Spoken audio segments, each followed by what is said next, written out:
Thank you, Madam Deputy Speaker.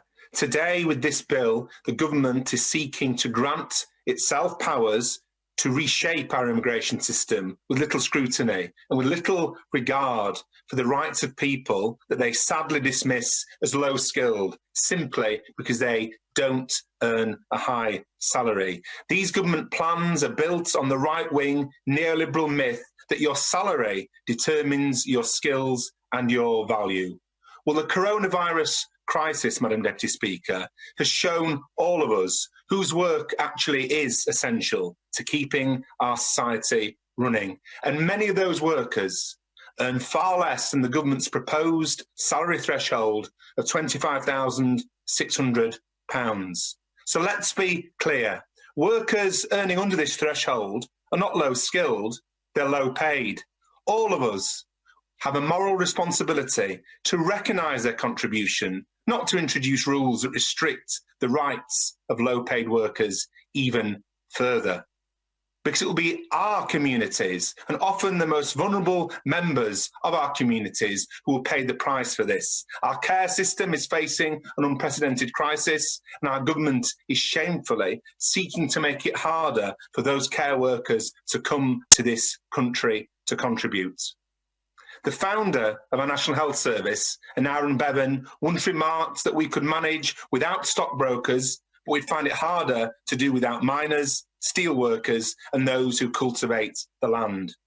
Well, in the 21st century, the equivalent is that our society could cope for a lot longer without hedge fund managers, fat cat landlords, and billionaire tax avoiders and tax evaders than we could without bus drivers, bin collectors, supermarket workers, carers, and other low-paid workers who will face tougher restrictions under these rules than the top earners.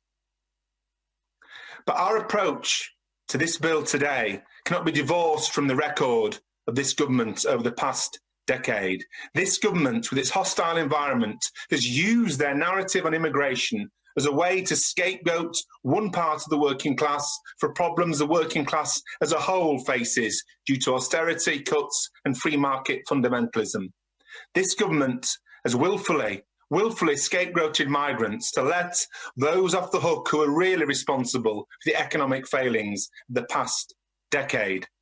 Just the other week, an NHS physician in my constituency who came here from Egypt wrote to me distraught because he put it to me that if he were to die in service of our NHS due to coronavirus, then his dependent family would be booted out of this country. As my right honourable friend, the honourable member for Pontefract, Castleford and Normanton has stated, the government has shifted on this, but they shouldn't have had to been asked in the first place. And why can't they extend that change in position to care workers as well? But how can we trust a government that oversaw the hostile environment? How can we hand over powers to this government to create a new immigration system with far less scrutiny than previously? How can we trust that there won't be a second Windrush crisis affecting many thousands of EU citizens who came to make their life here but haven't yet been granted settled status? How can we trust that under political pressure, the Home Secretary and her government won't chase headlines by making immigration policy designed to not serve the interests of working class communities and all their diversity, but to chase headlines in the right-wing newspapers? I was one of the sponsors of a reasoned amendment put down by my honourable friend, the member for Streatham. It wasn't chosen, but nevertheless, I want to reiterate demands made in it because I want the government to think again about this immigration bill.